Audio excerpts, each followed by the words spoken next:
નમસ્કાર દર્શક મિત્રો, હું છું રિપોર્ટર યાસીન બાબોર અને આપ જોઈ રહ્યા છો ફતેપુરા લાઈવ।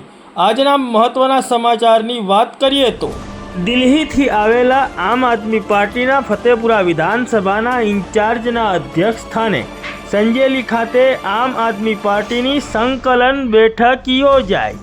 તારીખ 18 એપ્રિલ 2025ના રોજ સંજેલી તાલુકાના મુખ્ય મથક સંજેલી ખાતે દિલ્હીથી આવેલા આમ આદમી પાર્ટીના ફતેપુરા વિધાનસભાના ઇન્ચાર્જના અધ્યક્ષ સ્થાને આમ આદમી પાર્ટીની સંકલન બેઠક યોજાઈ હતી, જેમાં સ્થાનિક સ્વરાજ્યની ચૂંટણી તેમજ તાલુકા પંચાયતની અને જિલ્લા પંચાયતની ચૂંટણી અને 2027 વિધાનસભા મિશન અંતર્ગત વિવિધ મુદ્દે ચર્ચાઓ અને વિચારણાઓ કરવામાં આવી હતી।